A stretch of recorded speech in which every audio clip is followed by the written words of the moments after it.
Sarah Beth Coleman, a 36-year-old fifth-grade teacher at Millfield Elementary School, had lived her entire life in Garrett County, Texas. Population 8,200. The rural East Texas community, located 40 miles southeast of Tyler, was the kind of place where most families had lived for generations, and everyone knew their neighbor's business. Sarah Beth was born and raised in the two-story farmhouse on County Road 314, where she still lived with her husband of 14 years, Dale Coleman. Dale Coleman, 39 years old, owned Coleman Agricultural Services, a family business established by his grandfather in 1962. The company provided custom farming services to local ranchers, including hay baling, field preparation, and equipment maintenance. Dale employed 12 full-time workers and operated from a compound of metal buildings on 50 acres of land adjacent to the family homestead. His business generated annual revenues of approximately $850,000, making the Colemans one of the more prosperous families in Garrett County. Sarah Beth and Dale had met in high school, where Dale played football, and Sarah Beth was valedictorian of their graduating class.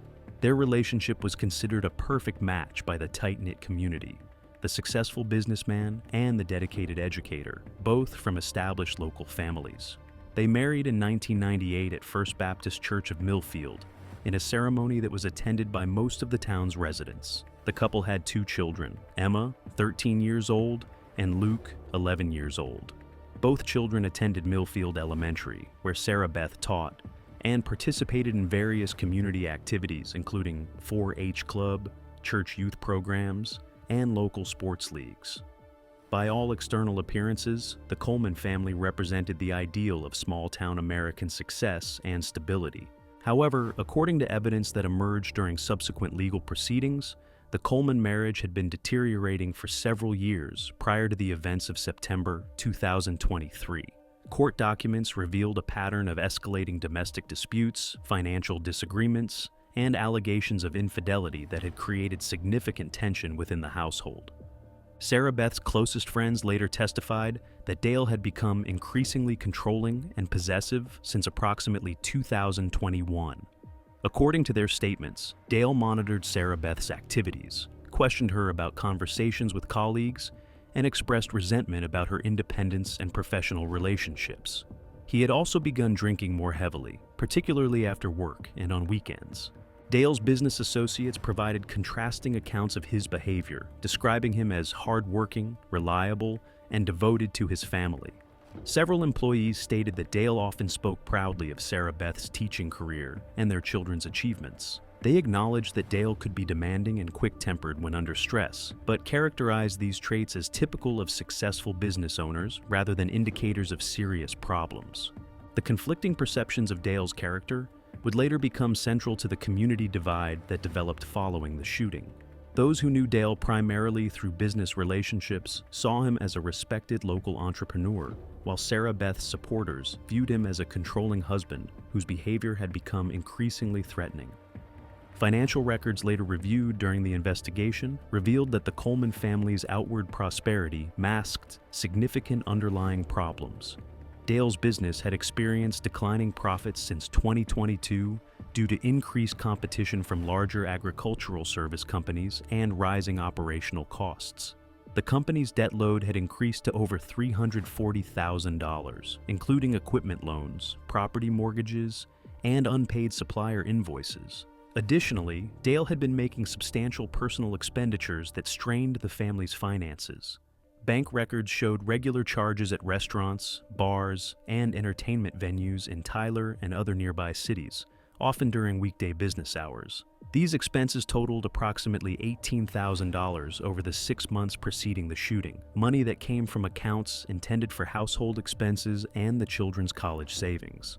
Before we dive deeper, let us know in the comments where you're watching from. We'd love to hear from you. And don't forget to hit that subscribe button so you never miss any of our upcoming videos. Sarah Beth had attempted to address the financial problems with Dale on multiple occasions, according to text messages later recovered by investigators. In these communications, Sarah Beth expressed concern about their mounting debt and Dale's personal spending habits. Dale's responses were often defensive and dismissive, with several messages containing profanity and accusations that Sarah Beth was being controlling and unsupportive of his business efforts. The marital tensions intensified in August 2023 when Sarah Beth discovered evidence that Dale was having an extramarital affair with Jennifer Walsh, a 28-year-old administrative assistant at a feed supply company in Tyler. The affair had apparently been ongoing for approximately 4 months, with Dale and Jennifer meeting regularly at motels and restaurants outside Garrett County. Sarah Beth confronted Dale about the affair on August 24, 2023, leading to a heated argument that was overheard by their neighbor, Martha Henderson. According to Henderson's later testimony, the shouting match lasted over an hour and included threats from Dale about what would happen if Sarah Beth tried to leave him or damage his reputation in the community. Following the confrontation, Dale moved out of the family home and stayed at a friend's property for several days. However, he returned on August 29th, claiming that he had ended the relationship with Jennifer Walsh and wanted to repair his marriage with Sarah Beth. Sarah Beth reluctantly agreed to attempt reconciliation, primarily out of concern for their children's welfare and her desire to avoid the social stigma of divorce in their conservative community. The attempted reconciliation proved unsuccessful. According to Sarah Beth's later testimony, Dale's behavior became even more erratic and controlling after his return home. He demanded access to Sarah Beth's phone and social media accounts, insisted on accompanying her to social events, and made frequent accusations that she was planning to leave him or having an affair herself. Dale also began making threatening statements about what he would do if Sarah Beth tried to divorce him or take custody of their children. In one recorded voicemail message left on Sarah Beth's phone, Dale stated, "If you think you're going to take my kids and make me look like a fool in this town, you've got another thing coming. I'll destroy you before I let that happen." Sarah Beth became increasingly concerned about her safety and began confiding in her sister, Rebecca Martinez, who lived in Dallas. Phone records show that Sarah Beth made multiple calls to Rebecca during late August and early September 2023, discussing her fears about Dale's behavior and seeking advice about legal options for protecting herself and her children. Rebecca later testified that Sarah Beth had expressed specific concerns that Dale might become violent if she initiated divorce proceedings. Sarah Beth mentioned that Dale kept multiple firearms in their home, including hunting rifles and handguns, and that he had made veiled threats about using them if she tried to leave him. On September 12, 2023, Sarah Beth contacted attorney Michael Davidson in Tyler to discuss filing for divorce and obtaining a restraining order against Dale. Davidson later stated that Sarah Beth appeared frightened and requested that all communications be conducted through her work email to prevent Dale from discovering her legal consultations. However, Dale learned about Sarah Beth's meeting with the attorney through a mutual acquaintance who had seen her at Davidson's office. This discovery triggered the most serious confrontation in their deteriorating marriage, occurring on the evening of September 15, 2023. According to Sarah Beth's account, provided to investigators, Dale arrived home from work in an intoxicated state and immediately confronted her about the attorney meeting.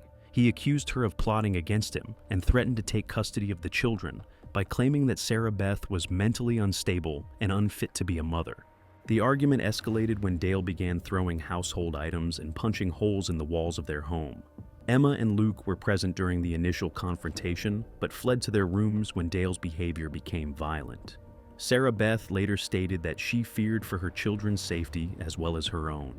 The critical moment occurred when Dale retrieved a .357 revolver from a gun, safe in their bedroom, and returned to the living room where Sarah Beth was attempting to call 911 on her cell phone. According to Sarah Beth's testimony, Dale pointed the weapon at her and stated, "You're not going to ruin my life, and you're not taking my children anywhere." Sarah Beth claimed that she managed to wrestle the gun away from Dale during the struggle that followed, but that the weapon discharged during their physical confrontation. The single bullet struck Dale in the chest, causing massive internal bleeding. He collapsed in the living room and died from his injuries before emergency medical personnel could arrive at the scene. Emma and Luke later confirmed that they had heard their parents arguing, followed by sounds of a physical struggle, and then a single gunshot. Both children remained in their rooms during the incident, but called their grandmother, Dale's mother, Virginia Coleman, immediately after hearing the gunshot. When Garrett County Sheriff's deputies arrived at the Coleman residence at 8:47 p.m. on September 15, 2023, They found Sarah Beth attempting to provide first aid to Dale, who was already deceased. The .357 revolver was lying on the floor near Dale's body, and Sarah Beth's hands showed evidence of gunshot residue consistent with having fired the weapon. Sheriff Bill Harmon, a 30-year veteran of local law enforcement, immediately secured the scene and began interviewing Sarah Beth about the circumstances of the shooting. Her initial statement was consistent with her later testimony, claiming that she had acted in self-defense when Dale threatened her with the firearm. However, the investigation quickly revealed inconsistencies that raised questions about Sarah Beth's account. Crime scene analysis showed that the bullet trajectory was inconsistent with the struggle scenario described by Sarah Beth. Forensic experts determined that the shot had been fired from approximately 6 feet away, suggesting a more deliberate action rather than an accidental discharge during a physical altercation. Additionally, Dale's blood alcohol content was measured at 0.12%, indicating significant intoxication, but not the level of impairment that would have prevented him from controlling his actions. Medical examination revealed no defensive wounds on Dale's hands or arms, which would have been expected if he had been wrestling for control of the weapon. The contradictory evidence led Sheriff Harmon to arrest Sarah Beth on charges of second-degree murder on September 17, 2023. The arrest shocked the community and immediately divided public opinion about Sarah Beth's guilt or innocence. Sarah Beth's supporters, primarily fellow teachers, church members, and women's advocacy groups from surrounding counties, organized rallies and fundraising events to support her legal defense. They argued that Sarah Beth was a victim of domestic violence who had been forced to defend herself against an abusive husband. Signs reading "Free Sarah Beth" and "Believe Survivors" appeared throughout Garrett County, particularly in areas near the school and church. Conversely, Dale's supporters, including his business associates, hunting companions, and extended family members, organized their own demonstrations supporting the prosecution. They argued that Sarah Beth had murdered her husband in cold blood and was attempting to escape responsibility by making false allegations about domestic abuse. Counter signs reading "Justice for Dale" and "Don't Believe the Lies" were posted throughout the county, creating a visible representation of the community's division. Don't forget to like this video and subscribe for more shocking true crime stories. Let us know in the comments which side of this community divide you think had stronger evidence to support their position.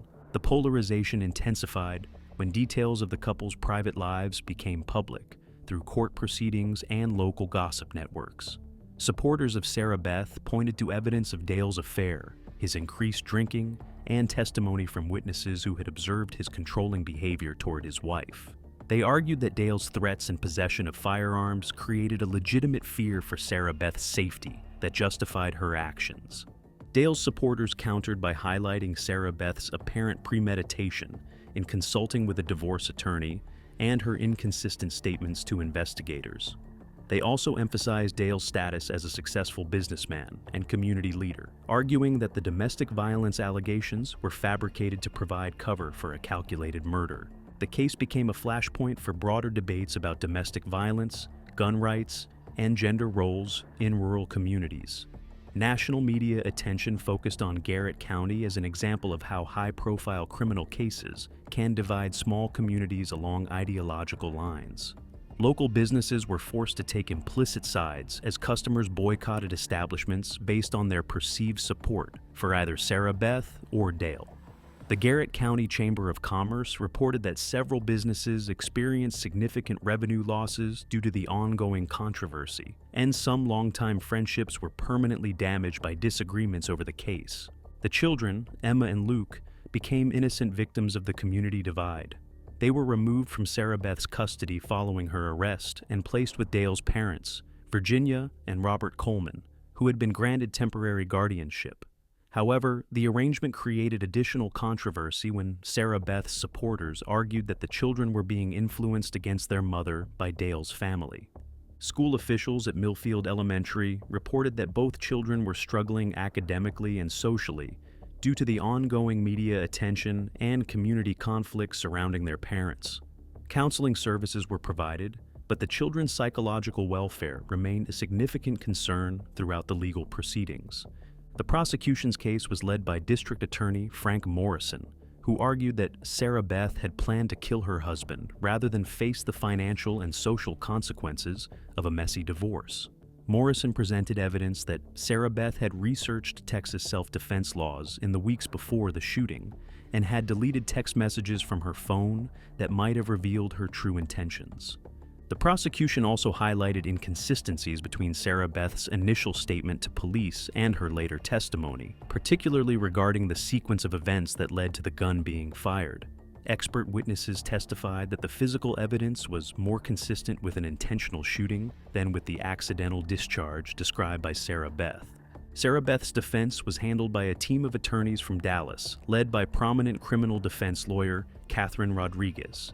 The defense strategy focused on presenting evidence of Dale's abusive behavior and arguing that Sarah Beth had reasonably feared for her life when she shot her husband.